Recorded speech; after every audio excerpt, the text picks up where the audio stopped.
Assembly యుద్ధం ముగిసింది, 2 ఏళ్లు దాటిపోయింది. పార్లమెంట్ పోరు అయిపోయి కూడా అంతే సమయం అవుతోంది. ఆ మధ్యలో ఎమ్మెల్సీ ఎన్నికలు, ఇటీవల గ్రామ పోరు, ఇప్పుడు పుర సమరం. వరుస పెట్టి జరిగిన ఎన్నికలు తెలంగాణ రాజకీయాల్లో వేడిని కంటిన్యూ చేశాయి. మరి ఇప్పుడేంటి? మరో ఎన్నికల సమరానికి రాష్ట్ర ప్రభుత్వం సన్నద్ధమవుతోందా? వరుస ఎన్నికల్లో అనుకూల ఫలితాల జోష్తో ఇక మిగిలిపోయిన మండల, జిల్లా పరిషత్ ఎన్నికలు కూడా నిర్వహించాలనుకుంటోందా? రాష్ట్ర రాజకీయాల్లో ఇప్పుడు ఇదే చర్చనీయాంశంగా మారుతోంది.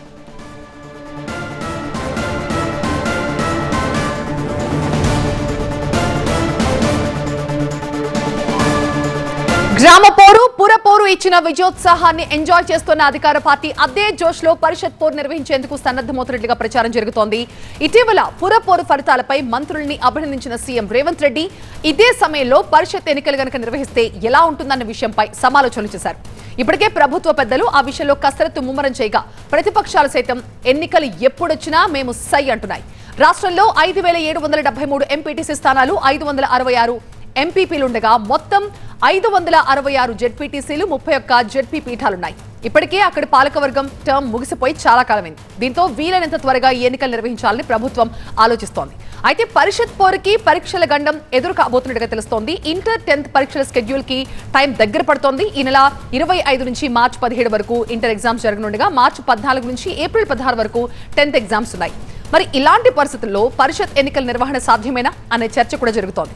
ఎంత లేదన్నా ఈ ఎన్నికల ప్రక్రియకి 15 రోజులు పట్టే అవకాశం ఉంది. కాబట్టి పరీక్షలు మొదలయ్యే లోపు పరిషత్ ఎన్నికల తంతు ముగిస్తారా లేక వాయిదా వేస్తారా అన్నది ఇప్పుడు సస్పెన్స్. ఏ క్షణమైనా పరిషత్ ఎన్నికల స్కెడ్యూల్ విడుదలవ్వచ్చన్న ప్రచారం పొలిటికల్ సర్కిల్స్ లో జోరుగా సాగుతోంది. రాష్ట్ర ప్రభుత్వం సన్నద్ధత వ్యక్తం చేయడంతో ఎన్నికల సంఘం ఏర్పాట్లలో నిమగ్నమైందన్న ముచ్చట వినిపిస్తోంది. మరి పరీక్షలు ఎన్నికలకు అడ్డంకి అవుతాయా? అదే జరిగితే ప్రభుత్వం ముందున్న ఆప్షన్స్ ఏంటి అన్నదే ఇప్పుడు చర్చనీయాంశమవుతోంది. మరోవైపు గ్రేటర్ హైదరాబాద్ మున్సిపల్ కార్పొరేషన్ విస్తరించిన ప్రభుత్వం Cyberabad municipal corporation, Malkajgiri municipal కార్పొరేషన్లుగా కొత్తగా ఏర్పాటు చేసింది. ఇప్పుడు జీహెచ్ఎంసీ మొత్తం 3 భాగాలైంది. ప్రస్తుతం జీహెచ్ఎంసీ పదవీ కాలం ముగిసి కూడా చాలా కాలం అయిపోయింది. అయితే కొత్తగా ఏర్పడ్డ వాటితో పాటు మొత్తం 3 కార్పొరేషన్లకి ఒకేసారి ఎన్నికలు నిర్వహించే అవకాశం కనిపిస్తోంది. అయితే అది 6 నెలల తర్వాతే జరిగే అవకాశం ఉన్నట్టుగా తెలుస్తోంది.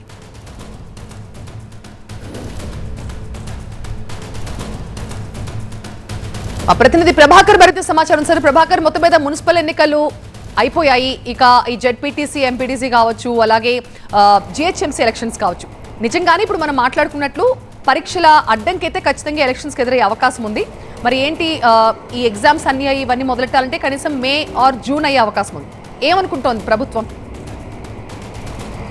రైట్, అంటే ప్రభుత్వం ఆలోచిస్తున్న దాంట్లో ఈ ఛాలెంజెస్ కూడా ఉన్నాయి. ఒకవేళ ఎలక్షన్స్ కండక్ట్ చేస్తే ఎగ్జామ్స్ని ఎలా షెడ్యూల్ చేసుకోవాలి, ఏ విధంగా ఉంటుంది అనే దానిపైనే ఉంటుంది. ఎగ్జామ్స్ షెడ్యూల్ని బట్టి ఎలక్షన్స్ షెడ్యూల్ చేసుకోవాల్సి ఉంటుంది. సో దాంట్లో భాగంగానే ఇప్పుడు మార్చి 15 వరకల్లా జెడ్పీటీసీ, ఎంపీటీసీ ఎలక్షన్స్ కంప్లీట్ చేయాలన్న ఆలోచనలో అయితే ప్రభుత్వం ఎక్సర్సైజ్ చేస్తుంది. ఇప్పటి వరకు అయితే డెసిషన్ తీసుకోలేదు, ఇంకా కూడా ఎక్సర్సైజ్ చేస్తుంది. మార్చి 15 అంటే చాలా టైం ఉంది, అంటే ఆల్మోస్ట్ ఒక 1 month టైం ఉంది. 1 month చాలా ఫ్లెక్సిబుల్ టైంగా ప్రభుత్వం భావిస్తున్నట్టుగా తెలుస్తుంది. దానిలో భాగంగానే ఇప్పుడు 17th or 18th రైతు భరోసాను కూడా ప్రభుత్వం రైతుల ఖాతాలో జమ చేయనుంది. మున్సిపల్ ఆల్రెడీ ముగిసింది, మున్సిపల్లో అన్ని క్లియర్ అయిపోయాయి. 1-2 మినహా ఇక్కడ జడ్చర్ల కానీ, గ్రేటర్ వరంగల్, అట్లాగే ఖమ్మం కార్పొరేషన్, హైదరాబాద్కి సంబంధించి గ్రేటర్ హైదరాబాద్, అట్లాగే సైబరాబాద్ అండ్ మల్కాజ్గిరి, ఇవి పెండింగ్లో ఉన్నాయి. సో వీటిని కంప్లీట్ చేసి జెడ్పీటీసీ అండ్ ఎంపీటీసీ కూడా నిర్వహించాలని అనుకుంటున్నారు. మొదటగా ఎంపీటీసీ, జెడ్పీటీసీ ఎన్నికలు నిర్వహిస్తే రూరల్ ప్రాంతాల్లో ఉన్న మొత్తం ఎలక్షన్స్ అంతా కూడా అయిపోతుంది. మొన్ననే సర్పంచ్ కూడా అయిపోయాయి. కాబట్టి ఇప్పుడు ఎంపీటీసీ, జెడ్పీటీసీ అయితే పూర్తి స్థాయిలో ప్రభుత్వానికి ఒక స్ట్రక్చర్ ఏర్పడుతుంది. జెడ్పీ చైర్మన్లు వస్తారు, ఎంపీపీలు వస్తారు, రాజకీయంగా ఉన్న కొంత స్తబ్దత అనేది వెళ్ళిపోతుంది. సో చాలామంది అకామిడేట్ అవుతారు, ప్రభుత్వానికి కొంచెం ఫోకస్డ్గా పనిచేయడానికి వీలుంటుంది అనే ఆలోచనలో ప్రభుత్వం ఉంది. సో దీన్ని క్లియర్ చేసుకున్న తర్వాత నెక్స్ట్ ఇంతకుముందు నేను చెప్పిన మున్సిపాలిటీస్ ఇవన్నింటికి కూడా మళ్ళీ షెడ్యూల్ చేసుకునే అవకాశం ఉంది. కానీ ఈ లోపల ఎగ్జామ్స్ ఉంటాయి కాబట్టి మొదటగా జెడ్పీటీసీ, ఎంపీటీసీని క్లోజ్ చేసుకొని దాని తర్వాత మళ్ళీ సమ్మర్లో జిహెచ్ఎంసీ ఎలక్షన్స్కి వెళ్ళడానికి అయితే ప్రభుత్వం రెడీ అవుతుంది. సమ్మర్లో ఏ పార్టీ కూడా సాధారణంగా ఎలక్షన్స్ని ఏ ప్రభుత్వం కూడా కండక్ట్ చేయడానికి ముందుకు రారు. ఎందుకంటే కొన్ని ఇష్యూస్ ఉంటాయి, పవర్ కట్స్ ఉంటాయి, అట్లాగే వాటర్ ఇష్యూస్ ఉంటాయి. ఇట్లాంటి ఇష్యూస్ సమ్మర్లో ఎక్కువగా రిఫ్లెక్ట్ అవుతూ ఉంటాయి కాబట్టి సో సమ్మర్లో ఆ డెసిషన్స్ అనేవి ఉండవు. జూన్ జూలై వరకు మళ్ళీ ఎక్స్పెక్ట్ చేయొచ్చు. అప్పుడు ఎగ్జామ్స్ కూడా ఉండవు, స్కూల్స్ అప్పుడే ఫ్రెష్గా స్టార్ట్ అయిపోయి ఉంటాయి, అకాడమిక్ ఇయర్ స్టార్ట్ అవుతాయి. సో ఎట్లాంటి డిస్టర్బెన్స్ ఉండదు కాబట్టి జూన్ జూలైలో వెళ్ళడానికి అయితే అవకాశం ఉంటుంది. సో ఇప్పుడు మాత్రం ఎంపీటీసీ జెడ్పీటీసీని as early as possible close చేసుకోవాలని అయితే ప్రభుత్వం చూస్తుంది. Right, thank you Prabhakar. సినిమాల్లో మాత్రమే కాదు నిజ జీవితంలో కూడా తన జోలికి ఎవ్వరు వచ్చినా సహించేది లేదు అంటున్నారు నటి త్రిష. గాసిప్ వార్తలను తనకు జోడిస్తే ఊరుకోబోమని స్పష్టం చేశారు. టీవీకే చీఫ్ విజయ్ తో తనను లింక్ చేస్తూ తమిళనాడు బీజేపీ అధ్యక్షుడు నైనార్ నాగేంద్రన్ చేసిన వ్యాఖ్యలకు అదే స్థాయిలో త్రిష కౌంటర్ ఇచ్చారు.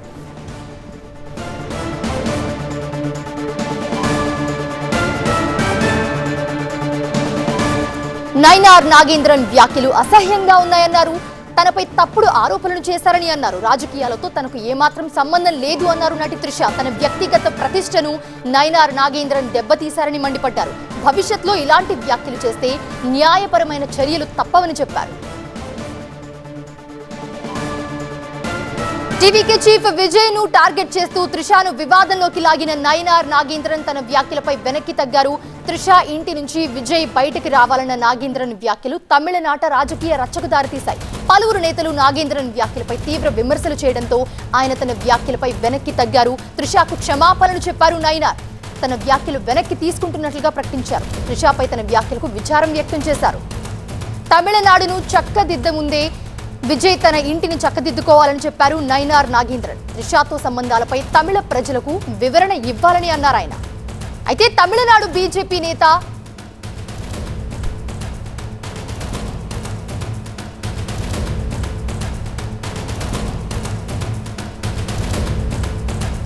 அவர் அனுபவமே இல்லாதவர். முதல்ல வீட்டிலேருந்து வெளியே வரணும். திரிஷா விட்டுருந்து முதல்ல வெளியே வந்தால் தான் முதல்ல எல்லாமே நடக்க முடியும். இவர் அதாவது குடும்பத்தோடு நல்ல உறவு வைக்கணும், நல்ல தலைவர்கள் வழி நடத்தின இயக்கத்தை நல்ல முறையில் சொல்லணும். முதல்ல இதில் இருந்து வெளியே வரணும் முதல்ல. ఇక తమిళనాడు బీజేపీ నేత నైనార్ నాగేంద్రన్ వ్యాఖ్యలను సిపిఐ నేత నారాయణ తీవ్రంగా ఖండించారు. వ్యక్తిగత విమర్శలు చేస్తూ రాజకీయ లబ్ధికి బీజేపీ నేతలు ప్రయత్నిస్తున్నారని మండిపడ్డారు ఆయన.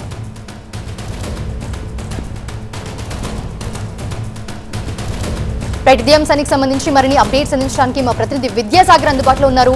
విద్యాసాగర్, అసలు ఈ మాటలు జారుడెందుకు, తర్వాత విచారం వ్యక్తం చేసి మళ్ళీ క్షమాపణను కోరడం ఎందుకు? అసలు నైనార్ అపాలజీని యాక్సెప్ట్ చేశారా త్రిష ప్రస్తుతం? కొద్దిసేపటి క్రితమే త్రిష మీద చేసినటువంటి వ్యాఖ్యలకు క్షమాపణ చెబుతూ తమిళనాడు బీజేపీ రాష్ట్ర అధ్యక్షుడు నయనార్ ప్రకటన విడుదల చేశారు. అయితే దాని మీద ఇప్పటివరకు ఇంకా త్రిష నుంచి కావచ్చు, అదే త్రిషకు సంబంధించిన అడ్వకేట్ నుంచి కూడా ఎలాంటి స్పందన అయితే రాలేదు. ఇటీవల ఏదైతే తమిళనాడు బీజేపీ అధ్యక్షుడు నయనార్ నాగేంద్రన్ చేసినటువంటి వ్యాఖ్యల మీద తీవ్ర అసహనం వ్యక్తం చేస్తూ ఆమె తరపు అడ్వకేట్ ఒక ప్రకటన విడుదల చేశారు. ఎందుకంటే కించపరుస్తూ ఉన్నత స్థాయిలో ఉన్న వ్యక్తులు ఇలా మాట్లాడతారంటూ అనుకోలేదు. ఎప్పుడూ కూడా తను సినిమాల్లో కావచ్చు, బయట కావచ్చు, రాజకీయాలకు సంబంధించి తటస్థంగా ఉంటాను, కానీ ఇట్లా కించపరిచే రీతిలో తన మీద వ్యాఖ్యలు చేయడం పట్ల ఆమె త్రిష మండిపడ్డటువంటి పరిస్థితి కనిపిస్తుంది. అటు త్రిషనే కాదు, తమిళనాడులో కూడా కొంత బీజేపీ అధ్యక్షుడు నయనార్ నాగేంద్రన్ చేసినటువంటి వ్యాఖ్యలు హాట్ టాపిక్గా మారాయి, పలు విమర్శలకు దారితీశాయి. అధికార డిఎంకే నుంచి మొదలు పెడితే చాలామంది నేతలంతా కూడా ఆయన మీద ముప్పేట దాడి చేసినటువంటి పరిస్థితి విమర్శలతోటి. ఈ నేపథ్యంలోనే ఆయన ఈరోజు మధ్యాహ్నం ప్రాంతంలో కొంత స్పందించి త్రిష మీద చేసినటువంటి వ్యాఖ్యలను వెనక్కి తీసుకుంటున్నాను, ఆమెకు పర్సనల్గా అపాలజీ చెప్తున్నట్లుగా కూడా ఆయన కొంత ప్రకటన విడుదల చేశారు. అయితే ఇక్కడ కొంత సమయంలో ఆయన ప్రస్తావించినటువంటి సమయంలో కొంత తనని ప్రొవోక్ చేయడంతో ఆ మాట నోరు జారారు. త్రిష ఇంట్లోంచి విజయ్ బయటికి రావాలన్నటువంటి వ్యాఖ్య ఏదైతే ఉందో, టీవీకే అధ్యక్షుడు విజయ్ గురించి మాట్లాడుతూ అక్కడ కొంతమంది తనను వేసిన ప్రశ్న నేపథ్యంలోనే కొంత టంగ్ స్లిప్ అవ్వాల్సి వచ్చిందంటూ కూడా బీజేపీ నేతలు చెబుతూ వస్తున్నారు. ఈ మాటల్ని కొంత ఆసరాగా చేసుకొని అక్కడ అధికార డిఎంకే కావచ్చు, ఇతర పార్టీల నేతలు కొంత బీజేపీకి నష్టం చేయాలని విమర్శలు చేయడాన్ని బీజేపీ సీనియర్ నేతలు కూడా ఖండిస్తున్నారు. కొంత అధ్యక్షుడు టంగ్ స్లిప్ అయిన మాట వాస్తవమే, దానికి ఆయన విచారం వ్యక్తం చేస్తూ ఏదైతే ప్రకటన చేశారో ఈ నేపథ్యంలో అది ఇక డ్రాగ్ చేసి ఇంకా దాన్ని రాజకీయ ఓటు బ్యాంకు కోసం వాడుకోవడం తగదంటూ కూడా బీజేపీ సీనియర్ నేతలంతా కూడా హెచ్చరిస్తున్న పరిస్థితి కనిపిస్తుంది. అయితే ఇక్కడ త్రిషకు సంబంధించి వ్యక్తిగత విషయాలను ఇక్కడ లాగడం కావచ్చు, వ్యక్తిగత హననం చేసేలాగా వ్యాఖ్యలు చేయడం అనేది సదరు నేతలు నేతలు ఎలాంటి విషయంలో ఉన్నా సరే టంగ్ స్లిప్ అయ్యే ముందు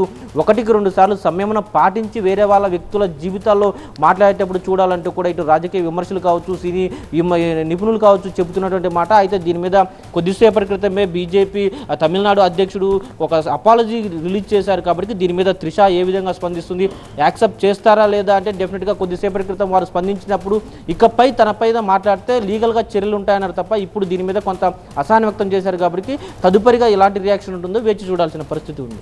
right, thanks for the updates Vidyasagar. ఇక ఆలయాల్లో మహిళలకు ప్రవేశంపై మరోసారి సుప్రీంలో విచారణ జరిగింది. శబరిమలలో మహిళలకు అనుమతి ఇవ్వాలని 2018లో తీర్పునిచ్చింది. అయితే ఆ తీర్పును సమీక్షించాలని 67 పిటిషన్లు దాఖలయ్యాయి.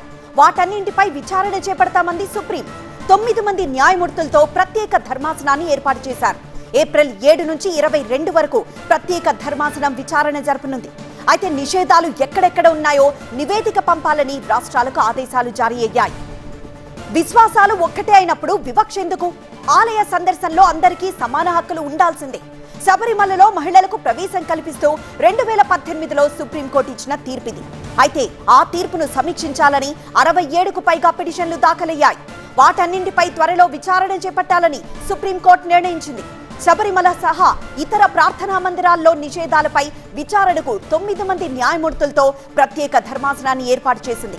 ఏప్రిల్ 7 నుంచి 22 వరకు విచారణ కొనసాగనుంది. ఇక ఎక్కడెక్కడ నిషేధాలున్నాయో మార్చి 14లోగా ఆయా ఆలయాలు, రాష్ట్ర ప్రభుత్వాలు నివేదికలు ఇవ్వాలని ఆదేశించారు చీఫ్ జస్టిస్ సూర్యకాంత్.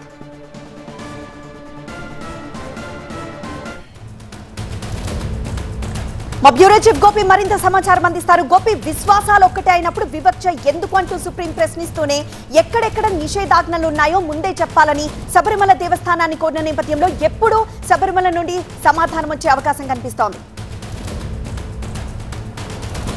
సుప్రీంకోర్టులో ఆలయాల్లోకి మహిళల ప్రవేశానికి సంబంధించి రాష్ట్ర ప్రభుత్వాలు తమకున్న అభ్యంతరాలు ఏంటి అన్న అంశాలకు సంబంధించి మార్చి 18లోగా సుప్రీంకోర్టుకి అఫిడవిట్ ఫైల్ చేయాల్సి ఉంటుంది. ఏప్రిల్ 7 నుంచి 22 వరకు కూడా 15 రోజుల పాటు ఆలయాల్లోకి మహిళల ప్రవేశానికి సంబంధించి ముఖ్యంగా ఇక్కడ మత విశ్వాసాలు అనేవి ముఖ్యంగా మహిళల హక్కులకు సంబంధించి సమానత్వ హక్కును భంగం కలిగించే విధంగా ఉంది అంటూ ముఖ్యంగా శబరిమల ఆలయంలోకి మహిళలను పూర్తిగా అనుమతించడం పైన ఓ పక్క ముఖ్యంగా మతాచారాలకు విఘాతం కలుగుతున్నది అన్నది మత పెద్దల వాదన, మరోపక్క సమానత్వ హక్కుకు విఘాతం కలిగిస్తూ మమ్మల్ని ఎందుకు ఆలయాల్లోకి వెళ్ళనివ్వరు అన్నది మహిళల వాదనగా ఉంది. సో ఆలయాల్లోకి శబరిమల ఆలయంలోకి మహిళలను అనుమతిస్తూ ఇచ్చిన తీర్పును సవాల్ చేస్తూ దాఖలైన పిటిషన్లకు సంబంధించి కేవలం ఒక్క శబరిమల ఆలయమే కాకుండా ఆలయాల్లోకి ఇటు మహిళల అనుమతికి సంబంధించి ముఖ్యంగా అన్ని మతస్థులకు సంబంధించి ఎటువంటి అభ్యంతరాలను వీటన్నిటికి సంబంధించి కూడా రాష్ట్ర ప్రభుత్వాలు సుప్రీంకోర్టులో అఫిడవిట్ ఫైల్ చేయాల్సి ఉంటుంది. ఇక ఏప్రిల్ 7వ తేదీ నుంచి 9 మంది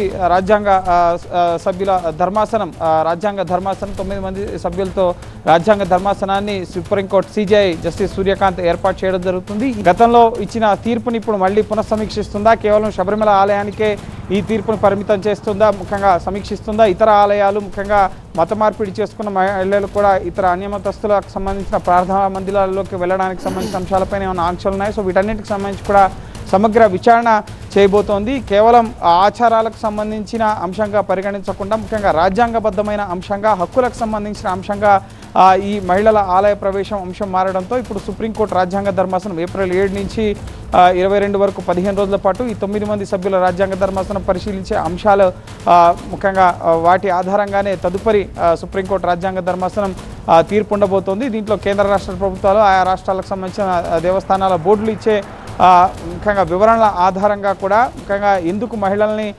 అనుమతించడానికి వీల్లేదు అన్న అంశానికి సంబంధించి రాజ్యాంగ ధర్మాసనం ఏకాభిప్రాయానికి వచ్చిన తర్వాత మెజార్టీ సభ్యుల రాజ్యాంగ సభ్యులు ఇచ్చిన తీర్పు ఆధారంగా తదుపరి ఈ కేసులో సుప్రీంకోర్టు తీర్పు ఇచ్చే అవకాశం ఉంటుంది. బిల్ గేట్స్ ఆంధ్రప్రదేశ్ వచ్చారు. అమరావతిలో 6 గంటలు ఉన్నారు. CM Chandrababu, deputy CM Pawan కళ్యాణ్తో భేటీ అయ్యారు. ఆర్టీజీఎస్ వ్యవస్థ పనితీరుపై ప్రెజెంటేషన్ ఇచ్చింది ఏపీ గవర్నమెంట్. ఏఐ ఆధారిత సాగు విధానాలపై చర్చించారు. గేట్స్ ఫౌండేషన్తో కలిసి పనిచేయాలని నిర్ణయం తీసుకున్నారు. అటు ఉండవల్లిలో అరటి తోటల్ని పరిశీలించారు బిల్ గేట్స్. మహిళా రైతు అన్నపూర్ణతో మాట్లాడారు బిల్ గేట్స్. వైద్య, విద్య, వ్యవసాయ రంగాల్లో సహకారం అందించాలని నిర్ణయం తీసుకున్నారు. ఇక గన్నవరం నుంచి ముంబైకి వెళ్ళిపోయారు. ఇక ఘనంగా వీడుకోలు పలికారు మంత్రి లోకేష్. లెజెండరీస్ కలిశారు. ఏపీ సాగికి టెక్నో సాయం, ఏఐ ఆధారిత అగ్రికల్చర్తో కొత్త శకం ప్రారంభం కాబోతుంది అని కొత్త ఆశలు రేకెత్తించారు. ఆత్మీయ స్నేహితుడు వచ్చాడు, అమరావతి ఊపిరి పీల్చుకుంది. మైక్రోసాఫ్ట్ కో ఫౌండర్ బిల్ గేట్స్కి CM Chandrababu, deputy CM Pawan Kalyan ఘన స్వాగతం పలికారు. మంత్రుల్ని, ఉన్నతాధికారుల్ని బిల్ గేట్స్కి పరిచయం చేశారు సీఎం. ఏపీలో అమలవుతున్న ఆర్టీజీఎస్ వ్యవస్థ పనితీరుని పవర్ పాయింట్ ప్రెజెంటేషన్తో బిల్ గేట్స్కి వివరించారు CM. CM Chandrababu, deputy CM Pawan Kalyan, మంత్రులు, ఉన్నతాధికారులు బిల్ గేట్స్తో సమావేశమయ్యారు. ఏఐ ఆధారిత సాగు విధానాలపై చర్చించారు. ఆ తర్వాత ఉండపల్లిలో అరటి తోటల్ని పరిశీలించారు బిల్ గేట్స్. మహిళా రైతు అన్నపూర్ణతో మాట్లాడే వివరాలు తెలుసుకున్నారు. వైద్య, విద్య, వ్యవసాయ రంగాల్లో సహకారం అందించడానికి గేట్స్ టీం ముందుకొచ్చింది. 6 గంటల పాటు అమరావతిలో పర్యటించిన బిల్ గేట్స్ టీం గన్నవరం నుంచి తిరిగి ముంబై వెళ్ళింది. మంత్రి లోకేష్ వారికి ఘనమైన వీడ్కోలు పలికారు. వైద్య, విద్య, వ్యవసాయ రంగాల బలోపేతం, టెక్నాలజీ ఆధారిత పాలనా విధానాలు, డేటా ఆధారిత నిర్ణయ వ్యవస్థలపైన బిల్ గేట్స్తో చర్చించామన్నారు. గేట్స్ ఫౌండేషన్తో కలిసి పనిచేస్తామన్నారు మంత్రి లోకేష్. మా అసోసియేట్ ఎడిటర్ ఈశ్వర్ ఉన్నారు లైవ్లో. ఈశ్వర్, బిల్ గేట్స్ పర్యటన ఎలాంటి సత్ఫలితాలను ఇవ్వబోతోంది? ఏపీ గవర్నమెంట్ ఎలాంటి ఎక్స్పెక్టేషన్స్తో ఉంది దీని ద్వారా? ఎగ్జాక్ట్లీ బిల్ గేట్స్ రాష్ట్రానికి ఎందుకు వచ్చారన్నట్టుగా పెద్ద ఎత్తున చర్చ జరుగుతుంది. వాస్తవానికి 3 అంశాలకి ఆయన 3 అంశాల కోసం రాష్ట్రానికి వచ్చినట్టుగా చాలా స్పష్టంగా అర్థమవుతుంది. ఒకటి, రాష్ట్రంలో గేట్స్ ఫౌండేషన్కి సంబంధించి పెద్ద ఎత్తున విద్య, వైద్యం, అగ్రిటెక్కి సంబంధించి కొంత గేట్స్ ఫౌండేషన్ సహకారం అందిస్తుంది. సాంకేతిక సహకారం కావచ్చు, లేకపోతే ఆర్థిక సహకారం అందిస్తుంది. వాటిని వినియోగించుకుంటున్న తీర్పుని సమీక్ష చేయడానికి ఆయన మొదటిగా ఆ ప్రిఫరెన్స్లో వచ్చారు. అదే సమయంలో రెండోది, ఆంధ్రప్రదేశ్ ప్రభుత్వ విధానాలు అంటే గవర్నెన్స్లో ఎట్లాంటి డిజిటలైజేషన్కి సంబంధించిన కొత్త పోకడలను ఎట్లా అన్వయించుకుంటున్నారు, ఎలా అడాప్ట్ చేసుకుంటున్నారు అనే దాన్ని ప్రత్యక్ష అధ్యయనం చేయడానికి వచ్చారు. అదే సమయంలో మూడోది, భవిష్యత్ భాగస్వామ్యాలకు ఒక బేస్ వేసుకునేందుకు ఆంధ్రప్రదేశ్ ఒక డెలివరీ స్టేట్గా ఆయన గతంలోనే గుర్తించారు. ఆ నేపథ్యంలోనే ఇక్కడ ప్రత్యక్షంగా పరిశీలించడం ద్వారా భవిష్యత్తులో గేట్ ఫౌండేషన్ పెట్టుబడులకి భద్రత ఉంటుంది, అది పర్పస్ సర్వైవ్ అవుతుందన్న ఒక అంచనా వేయడానికి ఆయన వచ్చినట్టుగా మనం అర్థం చేసుకోవాల్సిన నేపథ్యం. చాలా కీలకమైన సమావేశంగా చూడాలి. కేవలం ఆయన 6 గంటలు మాత్రమే ఉన్నప్పటికీ చాలా నిశ్చితంగా ఆయన రాష్ట్ర ప్రభుత్వ పనితీరుని పరిశీలించారు. గేట్స్ ఫౌండేషన్ ఇప్పటికే ఒక సంజీవని అనే హెల్త్కి సంబంధించిన ఒక ప్రాజెక్ట్ని రాష్ట్రంలో చేపడుతోంది. దాన్ని కుప్పంలో పైలట్ ప్రాజెక్ట్ చేపట్టారు. దాని ద్వారా డేటా ద్వారా గ్రామీణ హెల్త్ సిస్టాన్ని అప్గ్రేడ్ చేయడం, అంటే గ్రామాల్లో ఉన్న పేదలకి వాళ్ళకి నేరుగా ఇళ్ళకి వెళ్ళి వాళ్ళ హెల్త్ రికార్డ్స్ని ప్రతి డోర్ టు డోర్ తిరిగి వాళ్ళ ప్రతి ఇండివిజువల్ డిజిటల్ రికార్డ్ చేయడం, వాళ్ళకి సంబంధించి బీపీ, షుగర్ లాంటివి ఉంటే వాళ్ళని అప్రమత్తం చేయడం, వాళ్ళకి సలహాలు ఇవ్వడం, ఒకవేళ క్రానిక్ డిసీజెస్ ఉంటే వాటిని ఫాలోఅప్ చేయడం. సో ఇట్లాంటి వాటన్నిటిని చేయడం ద్వారా గ్రామీణ ఆర్థిక వ్యవస్థ బలోపేతం అవడానికి, లేకపోతే గ్రామీణ హెల్త్ వ్యవస్థ సక్రమంగా ఉంటే మిగతా అన్ని రంగాల్లో ముందుకు వచ్చే అవకాశం ఉంటుందన్న ఒక గొప్ప లక్ష్యంతో గేట్స్ ఫౌండేషన్ దాదాపుగా 130 దేశాల్లో పనిచేస్తుంది. సో దానికి సంబంధించి ఆయన ఇక్కడ కుప్పంలో అమలవుతున్న పైలట్ ప్రాజెక్ట్ పట్ల చాలా సంతృప్తి వ్యక్తం చేశారు. మొత్తానికి ఆయన మిగతా డిజిటల్ గవర్నెన్స్ సంబంధించి కూడా ఆంధ్రప్రదేశ్ అడాప్ట్ చేసుకున్న విధానాల పట్ల సంతృప్తి వ్యక్తం చేశారు. మిగతా వ్యవసాయ సాగుకు సంబంధించి కావచ్చు, సాగులో సాంకేతిక పరిజ్ఞానం వినియోగించడం కావచ్చు, ఇట్లా అనేక అంశాల్లో ఆంధ్రప్రదేశ్ ప్రభుత్వ విధానాల పట్ల ఆయన గుడ్, గ్రేట్, నైస్ అంటూ ఆయన కామెంట్ చేశారు. సో భవిష్యత్తులో దీని ద్వారా ఆంధ్రప్రదేశ్ ఇమేజ్ బూస్ట్ అయింది, పరిపాలనకు సంబంధించి అంతర్జాతీయ గుర్తింపు లభించే అవకాశం ఉంది, భవిష్యత్తులో విదేశీ ఫౌండేషన్లు పెద్ద ఎత్తున రాష్ట్రానికి వచ్చే అవకాశం ఉంది. సో చాలా 6 గంటలు మాత్రమే ఆయన పర్యటించినప్పటికీ దీర్ఘకాలిక ప్రయోజనాలు చాలా ఉన్నాయి కాబట్టి దీన్ని రాష్ట్ర ప్రభుత్వం కూడా చాలా ప్రతిష్టాత్మకంగా తీసుకుంది. ముఖ్యమంత్రి స్వయంగా దగ్గరుండి ఈ పర్యటన విజయవంతం ఎలా చూడడంలో అన్ని జాగ్రత్తలు తీసుకున్న నేపథ్యం అయితే కనిపించింది. Over to studio. Right Eshwar.